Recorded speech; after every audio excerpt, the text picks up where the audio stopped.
When I was 14 or 15, the Greater New York Councils of the Boy Scouts of America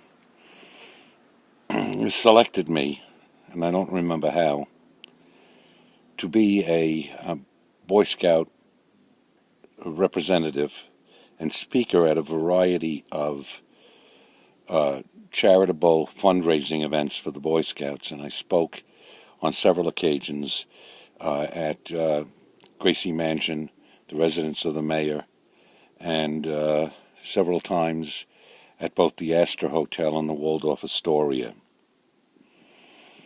In preparation for this, they made arrangements for me to take elocution lessons from an old elocutionist, world famous, who lived on Park Avenue.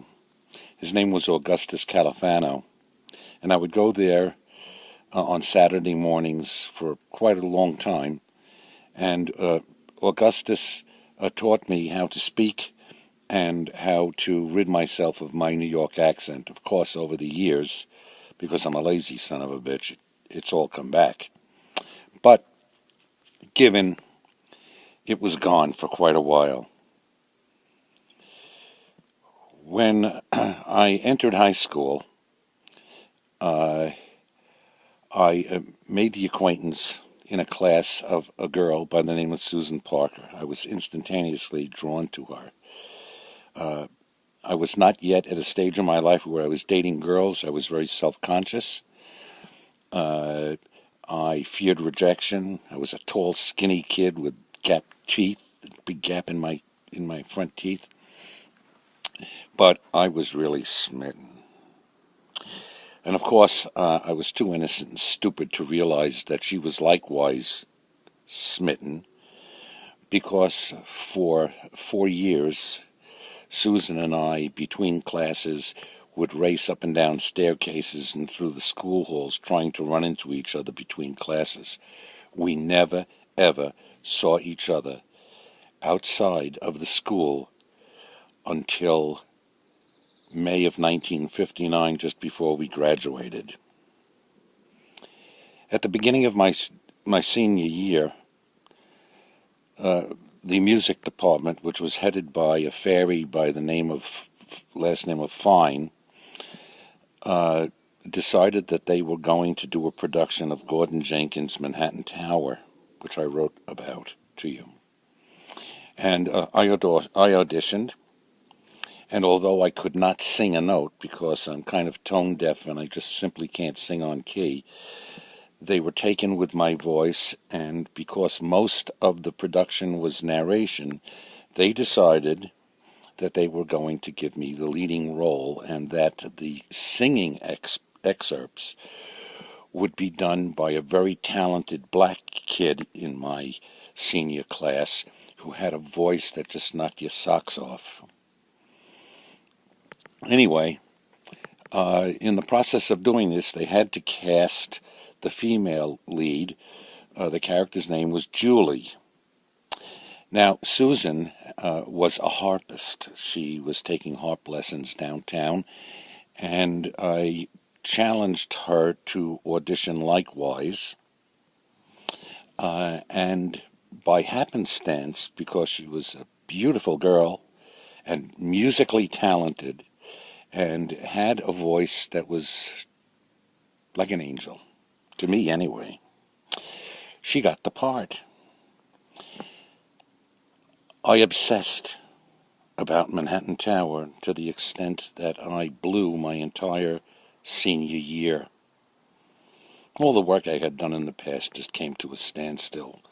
All I thought about and did and practiced in all of my waking hours was Manhattan Tower. And then, and of course, Susan and I spent a lot of time in school together in rehearsals, which were almost constant because it was a very difficult musical composition, and there was a great deal of orchestration that had to be done.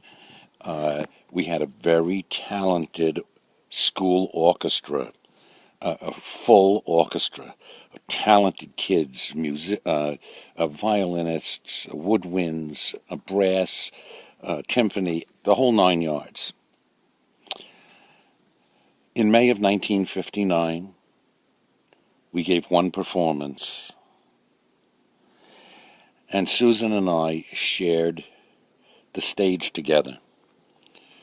We stood stage right with 2 microphones, while the rest of the cast stood stage left. There was very little scenery, only a silhouette of the Manhattan skyline, and I think one scene with a couple of bar stools, as I recall.